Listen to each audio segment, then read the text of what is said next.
Una cuestión que es esencial al considerar este sistema de solución de diferencias es la participación de los países a través de sus representantes en el sistema multilateral, en la institución, en la misma OMC en Ginebra, y también acudir al centro especializado en asesoría legal con el que cuenta la OMC para que los países encuentren efectiva protección para sus intereses.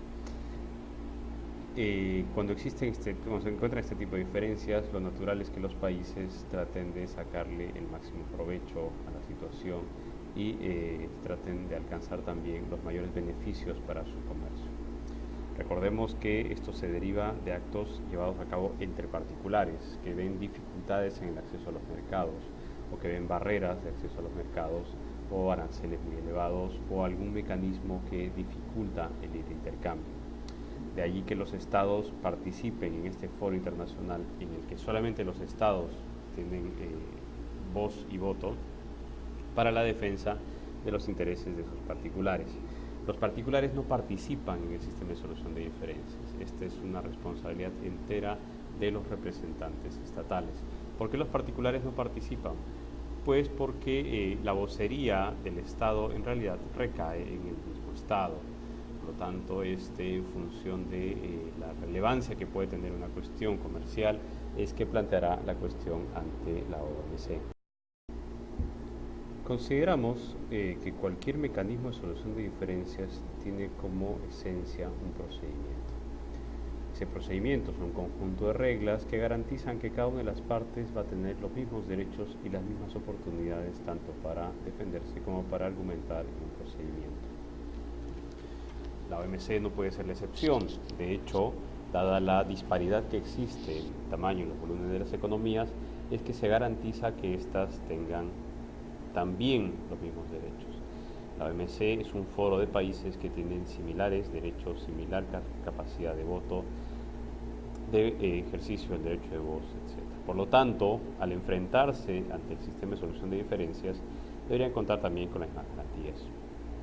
Sin embargo, para quebrar esa asimetría que existe respecto a la capacidad de defensa de los países, la OMC acude a un centro de asesoría legal, de forma que un conjunto de abogados privados brinden asesoría y defensa a los países en desarrollo y a los países menos adelantados, cobrándoles un honorario en base a un tarifario específico que se determina según la relevancia del caso o del efecto económico que éste puede tener.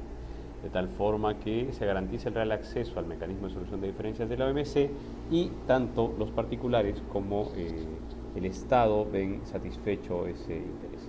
Lógicamente aquí los particulares, los exportadores e importadores que se han enfrentado a esta situación no son quienes hacen el desembolso. Este rol compete enteramente al Estado. Lógicamente el Estado lo hace a través del Tesoro Público.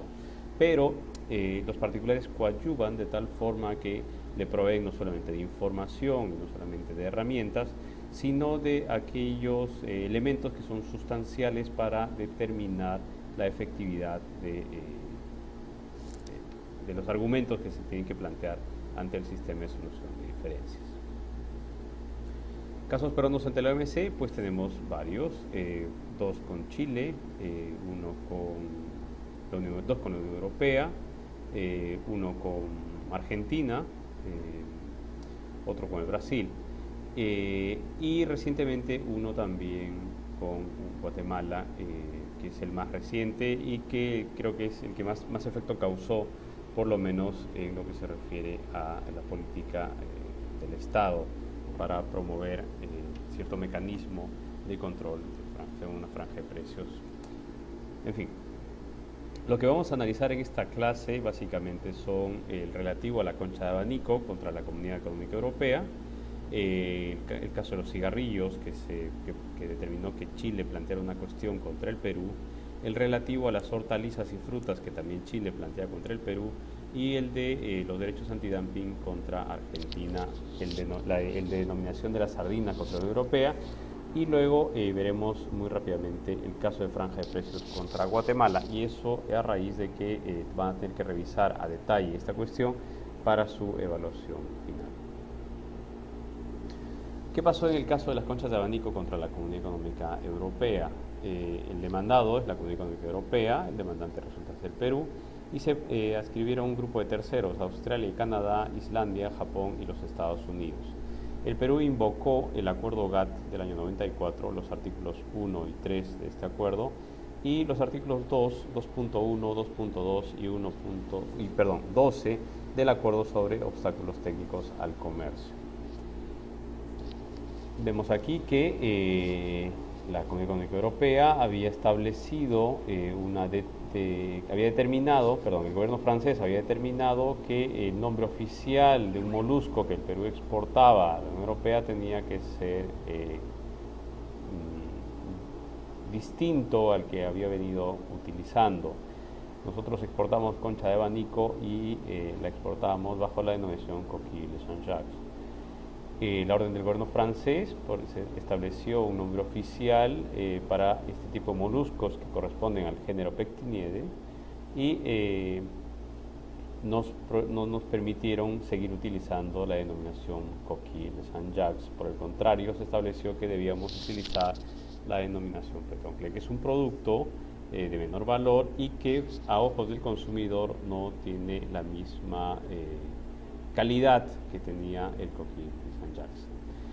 Para el año 95 se estableció un grupo especial, de forma que se llevó esta cuestión ya ante el órgano de solución de diferencias de la OMC.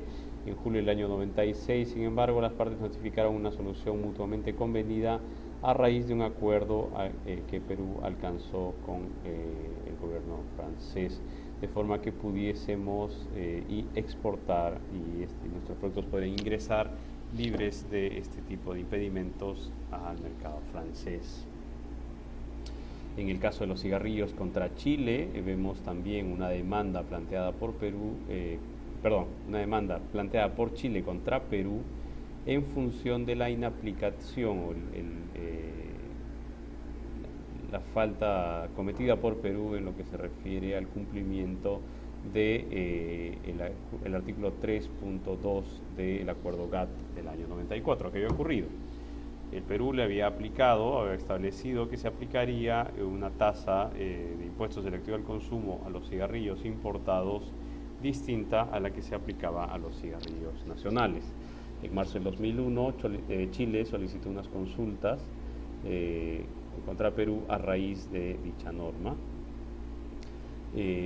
dado que afectaba directamente a importaciones de dicho país. Se llevó a cabo una demanda ante la OMC, dado que no hubo un acuerdo en esta etapa previa, que es la solución de diferencias amigable, que plantea un plazo para que ambas partes se pongan de acuerdo previos a la demanda. Y Perú tuvo que verse forzado a establecer un nuevo mecanismo para la determinación del impuesto selectivo al consumo, dando un paso atrás en lo que se refería a la regulación que había venido aplicando hasta ese momento.